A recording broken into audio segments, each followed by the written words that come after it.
Morning, folks. It was quite a chilly night last night, but the sleep system did very, very well. One of the things I did before I went to bed is I had some of those extra large hand warmers.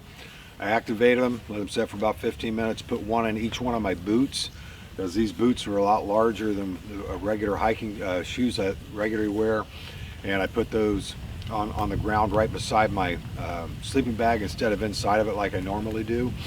And then I activated another one to put between all of my clothes that I roll up and put in the toe of my sleeping bag and my feet.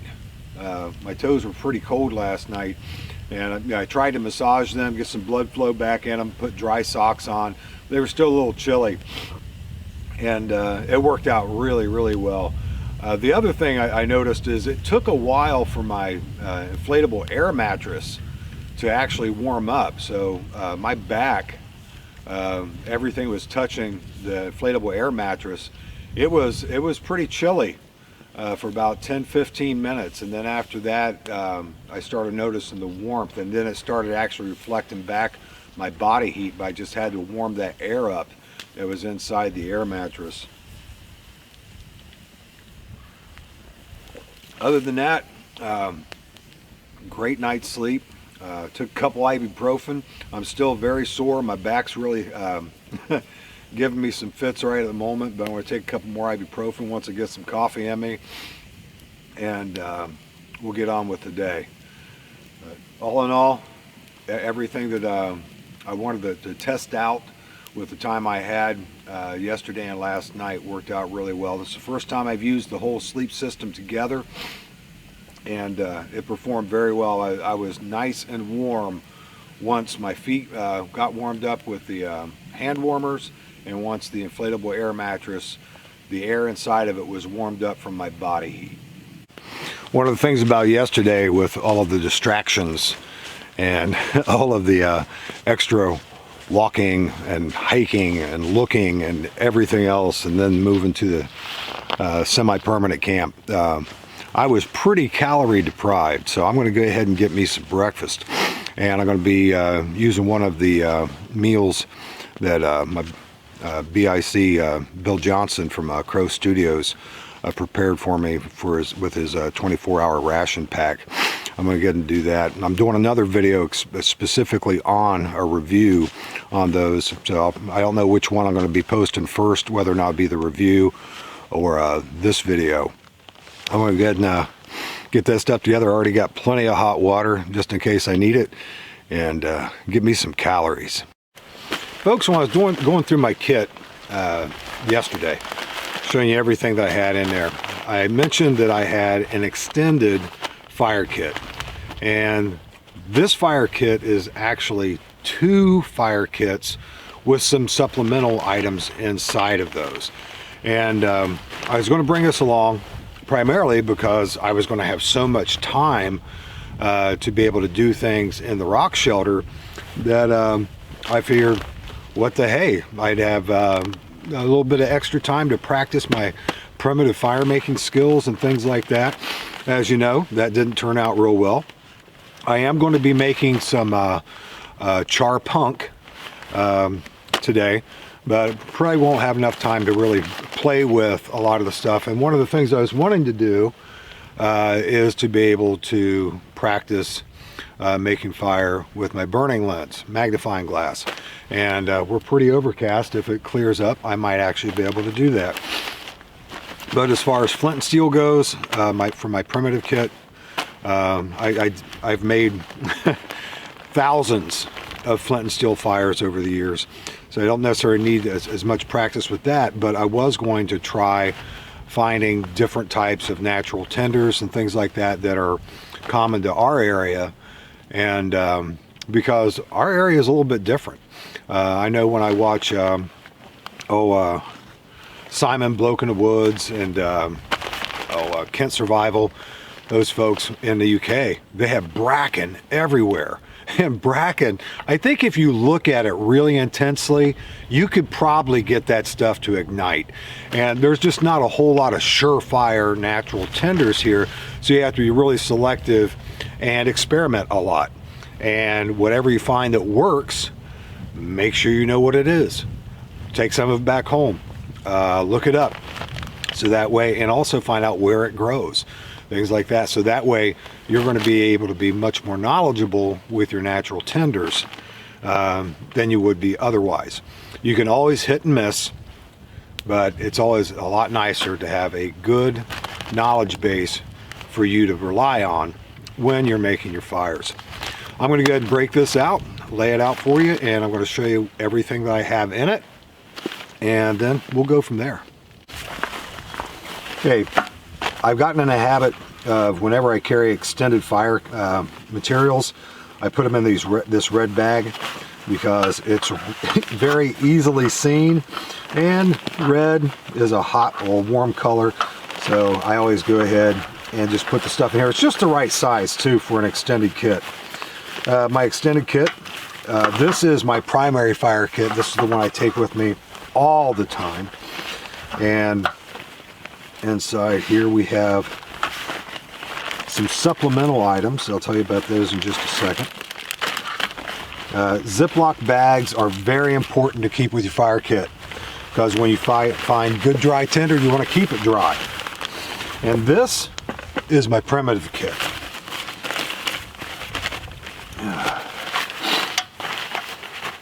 Now the supplemental items I have here, I have a few extra homemade fire starters I made years ago, and these are a little bit different than the last ones I did the video on. I have several hanks of jute, and normally I have a couple hanks of sisal. Sisal is absolutely fantastic. It uses an outer bird nest, and the jute catches a whole lot easier. This little supplemental thing is just odds and end things that I pick up while I'm out hiking. I also threw a couple pieces of leftover jute and sisal in here that I used from another fire, and I also have a couple pieces of chaga. Now chaga is a fungus that grows on decomposing birch trees, and I was able to get some of this from a friend of mine. Now we don't have birch here naturally, at least not the type of birch that you would need to be able to harvest chaga from. That's usually up north into the Michigan area, Great Lakes region. But I have a couple of those I threw in there. That was the original couple things that was in here. Then I put the leftover jute and sisal in, and the sisal's absolutely fantastic to make that outer nest. And then what I have here is punk wood. That looks like a chunk of wood, and it looks like it's heavy. This is like styrofoam. It is super, super lightweight and spongy. This right here, when you char it, will catch a spark just like it will with char cloth or anything else, and this will start burning very, very quickly. The chaga, on the other hand, does not. You can take your knife blade, rough it up just a little bit, fuzz it up a little bit, and if you're lucky, you can get a spark to land on it and it will go. But usually what I do with the chaga is I'll get a good ember on a piece of char cloth, we'll put it on there and blow on it, and then it will start, and it's very slow to ember. And the punk wood, on the other hand, this stuff will expand exponentially as you blow on it.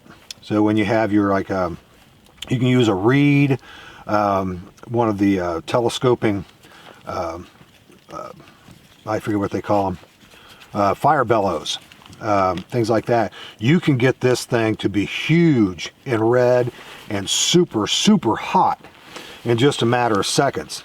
And you can definitely start a fire with this, just like you can with char cloth or anything else like that. The best thing about the charred punk, or punk period, is the fact that it's everywhere in the forest, absolutely every place. So those are my supplemental things I just throw in every once in a while. I'm going to show you my go-to kit first, and this is the one that I take with me all the time. It's always in my kit. Take these gloves off. I have everything in little bags. It just works a whole lot easier that way for me to keep things organized. I have some fire starters. My homemade fire starters, I would hold these up against anybody's store-bought, manufactured, mass-produced fire starters. They burn for a very long time, they catch a good spark, and they're just absolutely fantastic. And they were super, super cheap to make. And those right there, I take plenty of them because they are cheap. And I purchased all the materials that I needed for my fire starters 75% off with the dollar store going out of business. And so the Vaseline, the cotton pads, all that stuff, I had leftover candle nubs, so that's what I used for that. So I have a lot of homemade fire starters. I know a lot of people have go-to fire starters that they go to, and they just have them all the time. This is just what I prefer, and when I run out, I can make a whole bunch more. This is my ferro rod. My good buddy and BIC J Neighbors made me. It has an inscription on here. It says Ephesians 6:11, and those of you that are into your Bible, you'll know what that means, and hopefully you don your full armor of God every single day. And it's a nice little scraper here, rough it up, throw a spark, and it's attached by a lanyard. I always wrap my hand around it, so that way I'm using it, I don't drop it and lose it. So that works out really, really well. I have storm matches, and I absolutely love storm matches to light my Esbit tabs, my solid fuel tabs, because they create a tremendous amount of heat and the wind will not affect them. If you use regular matches or you use a lighter to do that, you could hold that flame on there for a while, but if the wind's blowing, you're going to have an uphill climb to get that thing lit. And I have another pocket bellows here, and I purchased several of these online. I think I got like 6 of them for a dirt cheap price, but this one I actually bought at a trade fair, and that's the actual official pocket bellows, and that was the first one I bought. And of course I have an extra cigarette lighter, or lighter for those folks that don't smoke. And this is my primitive kit. Primitive kit consists of 2 large tins. These tins are actually military surplus, and they had inserts in them to protect blasting caps. They were detonator containers, and I picked these up when I was in England. I believe I was in Cambridge at a surplus store with my buddy Jamie Booth, and I picked up a couple of these. He picked up a couple. They're absolutely fantastic char tins because you can char a lot of material in these at one time. This one is my primary char container. I can use both of them if I'm charring a lot of stuff, but I have a couple small bags of material. This is charred punk, and this is char cloth. Now, even though you have these tins, you want to have Ziploc bags. Once you have these charred and they are cool, you want to be able to put them in a waterproof environment to keep them viable, because if you just put them in the tin, you're in an area with high humidity, it's going to mess things up for you. This, I'm going to go ahead and bring you in closer with this, because I'm sort of proud of this one. It's my primitive kit, and I just want you to see everything laid out by itself without all this clutter. Like I said, this is my primitive kit. The exact same tin as what I had my char cloth in. And inside of it, for 2 reasons, I have a section of burlap. I can use a burlap for tinder. I can char that. It catches an ember really, really well, but it also keeps all of these other items quiet. Right here I have a burning lens, small magnifying glass lens, which the sun is peeking out. I might actually be able to do a little bit of ignition with some of my different materials, as long as it stays out, and I'll share that with you. Burning lens. This was one of my discount pocket bellows, and I forget, I got like 6 of these for like 12 bucks or something like that. It was ridiculous. But pocket bellows. I have a hank of jute. I have a hank of sisal. Now my sisal, I leave it in a rope form, and I tie off the ends to keep it from fraying out. I can untie the jute that's on either end, use that for tinder as well, but each one of these strands will break down into more strands and will break down into individual fibers.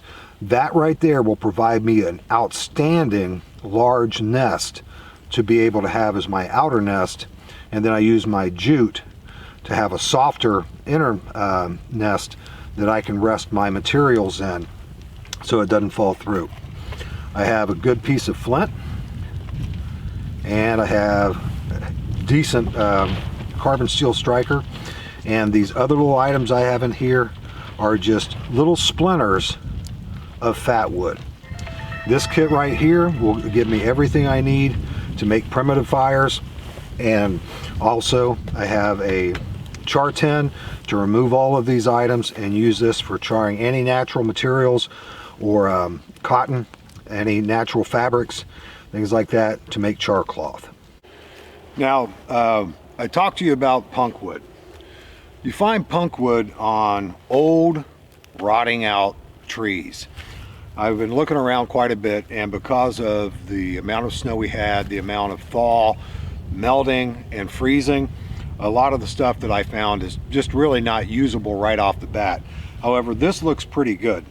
What you want to do is you want to give it a little bit of squeeze, and you want it to be spongy.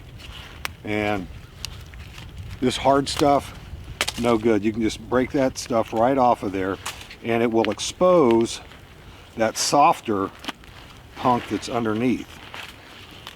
And you just break that off, and depending on the type of tree, a lot of times that punk will stay in its form. It'll stay solid. Even if this breaks up into smaller little particles, when you char it, you can use it as char dust, and you just pour that in the middle of your nest in a large amount, and it will burn really fast, really hot. But what you want is a nice spongy quality to it. I'll bring this in real quick, let you see it.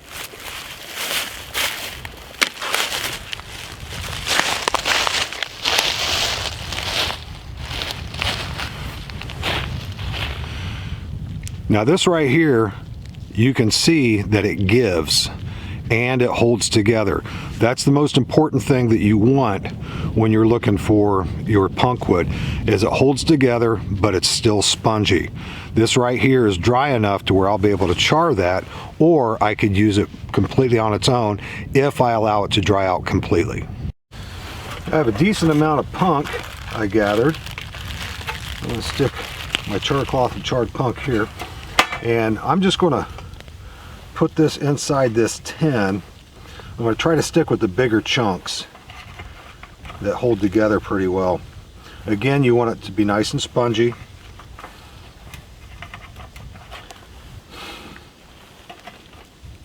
And you want to be able to close your tin completely.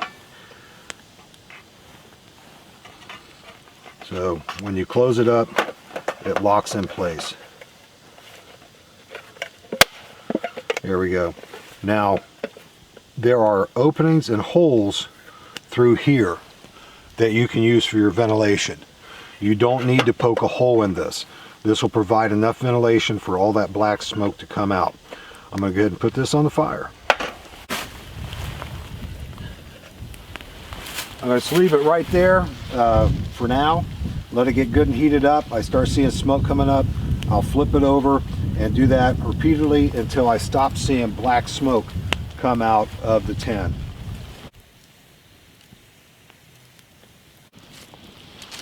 This has pretty much stopped smoking. I'm going to go ahead and tip it over and push it out of the way here. I'm going to let that cool down, and once it's cooled down, I'm going to open it up and see how it does. If it's all completely black, it's good to go. If it's dark brown, need to put it on again and char it out completely. Okay, the tin has cooled down, and I can check to see how my char went. If you recall, when I put the punk wood in there, it looked just like this, and I completely loaded it in. I mean, there wasn't any space left. It was just able to close. And this is the final product. That right there, I can pulverize this into dust by squeezing it. However, when you put this in the bottom of your tinder nest, making a natural fires, this right here will burn like a charcoal, but super fast and super, super hot. Now, you do not have to use, let's check there. Yep, that's pretty good. I was checking to see if there's any dark brown, because if it's dark brown, you need to put it back on to where it's completely black. I think all of this is pretty good. Now, you do not have to use flint and steel to use any type of punk or charred punk, char cloth, or anything else. You can use a ferro rod. The one thing that this affords you is a tremendous amount of heat that burns very, very hot, very, very fast. And when you put that in your bird nest, when you're making any type of fire or any other type of tinder that you have to ignite, this stuff will do a tremendously good job. And it's plentiful, it's everywhere. When you're making any type of fire using natural materials, you're constantly on the lookout for this stuff, and you're constantly collecting it. You could be on a hike from point A to point B, and along that hike you can find a good punk tree where you can harvest all kinds of decent punk wood, and you can keep it, dry it out, and use it just like this, or you can char it and use it as a rapid accelerator of heat. We have just a couple seconds of sun right here. I'm going to see if I can ignite this punk wood with my burning lens. See if we can concentrate enough on there.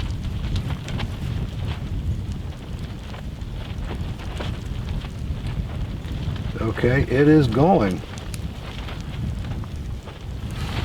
Let's see, I'm going to zoom in a little bit. Hopefully it doesn't blow away on us.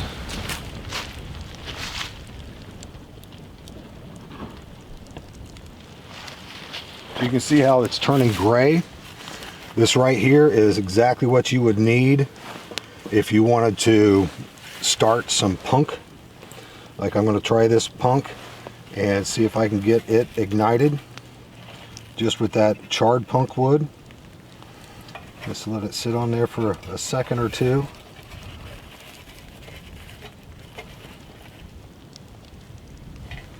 And it almost did it. Yeah, it's going. You see the smoke coming off of it. And if you had that ember on there for a longer period of time, it's going to almost guarantee that you're going to get that ignition. I'm going to leave that on there for just a second. Let that get good and hot. I can see the smoke coming off of it. Now again, this punk wood has been exposed to a lot of moisture over the past week from the melt and everything. But you saw how fast the charred punk wood accelerated. It burnt to practically nothing in no time flat.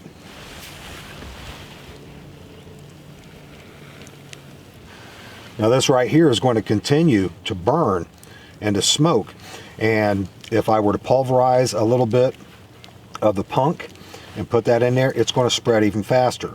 The nice thing about this is this has a controlled burn. And as long as there's an ember going, as long as you keep that ember going, you can carry this from point A to point B and still be able to make a fire with this. So even with not exact ideal conditions, you can use punk wood just as it is to get a fire going, or you can char it and be able to make a very rapidly accelerating ember that creates a tremendous amount of heat. Got another couple seconds of sun here. I'm going to try to ignite this punk that I had with me.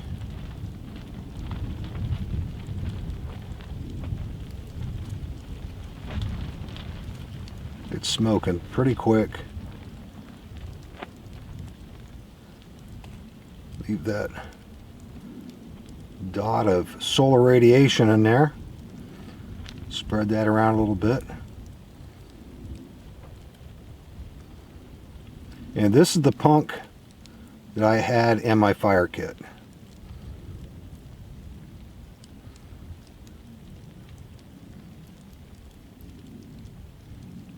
and that looks like it's going pretty good.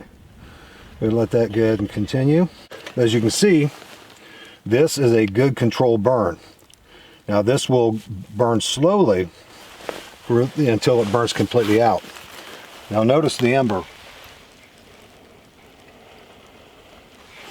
That is incredibly hot, and that in itself could ignite tinder for a fire.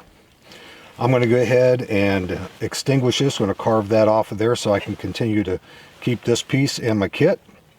And I just wanted to show you how you can light the punk wood with a burning lens.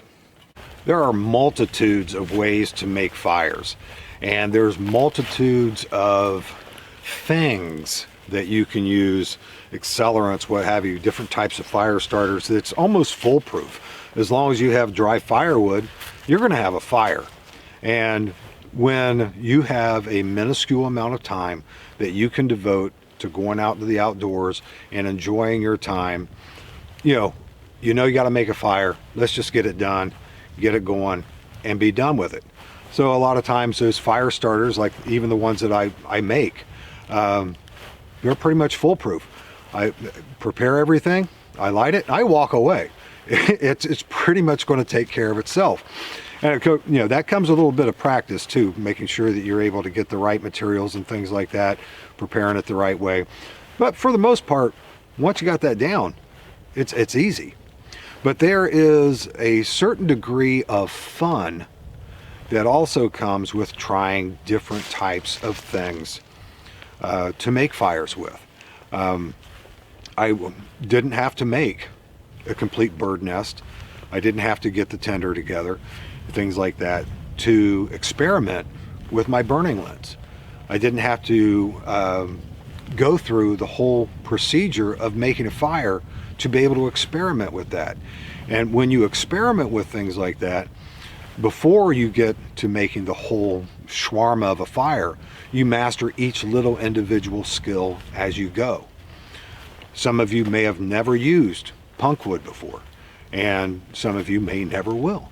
But when you take that material and you work with it enough to where you understand it and you can actually get the ember with it, that's just one more tool to put in your bushcraft bag of tricks.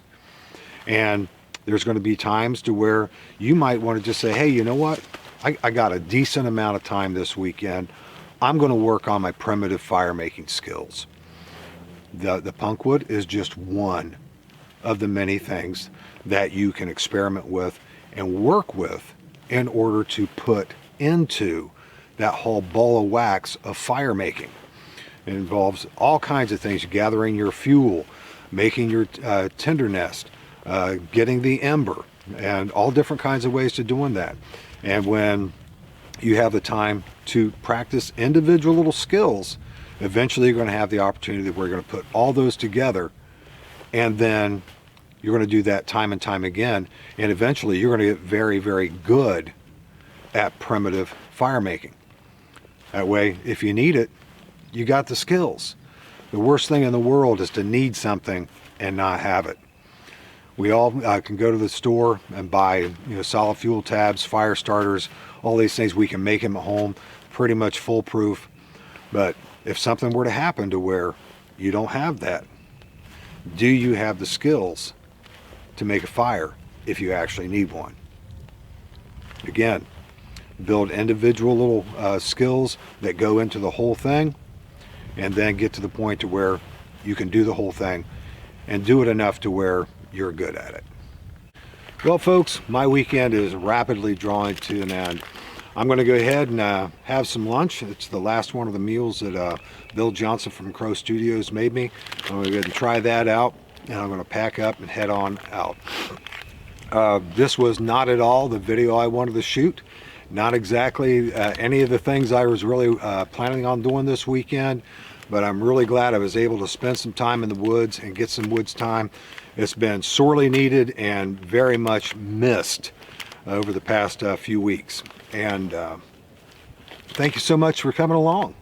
I appreciate you hanging out with me.